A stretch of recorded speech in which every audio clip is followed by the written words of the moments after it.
Thank you, Lord Mayor. In seconding this motion, I must declare an interest as an officer of the 3B's Neighbourhood Planning Forum, just in case I happen to mention it in my remarks. This motion and this discussion takes us back to the fundamental question: what do you do with a problem like Birmingham?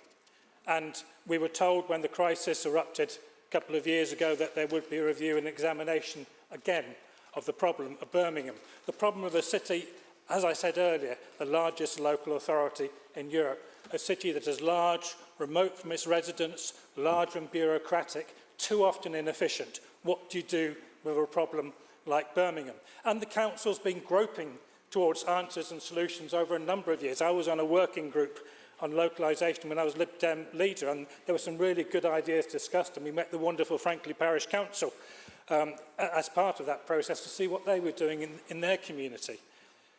But while Birmingham is groping towards a solution, other places around the country are now grasping solutions, because what's happening is that councils across the country have been told to enlarge themselves. They've been told to go up to 500,000 people, so the size of Manchester, half our size, but nevertheless going to a scale that they're not used to in many parts of the country. And they're going for the answers that we have teased around for the last few years: one step forward, two steps backwards all the time, looking at how we devolve, how we decentralise within Birmingham. All this happening slowly, backwards, forwards, but nothing really happening. But other places, they're doing it fast because they've seen the problem. When they go to 500,000, they know they will be remote from their residents. They know they risk becoming bureaucratic. So what are they doing? They're taking the town councils and the parish councils and they're enhancing them. I was talking to a councillor in Shropshire who was telling me about a town council employing 500 people.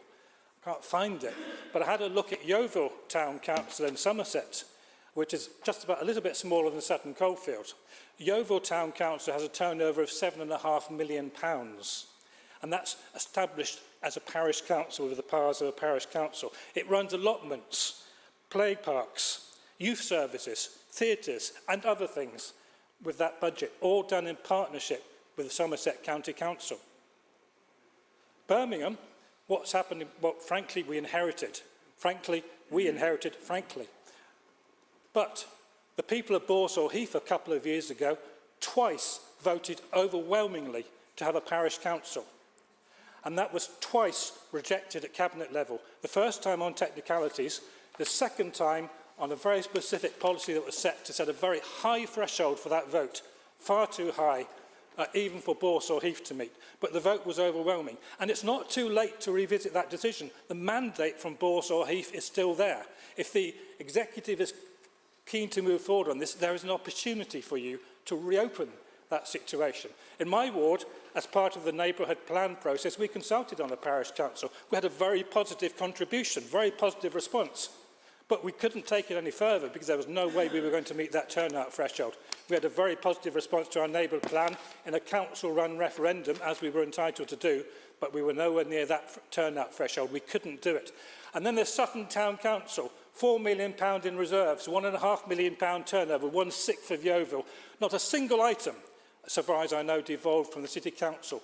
They tried to support Sutton Library. It was closed. Not a single verge, not a single micro park, not a single playground devolved to Sutton Town Council to run. Whatever the politics of it, it hasn't happened.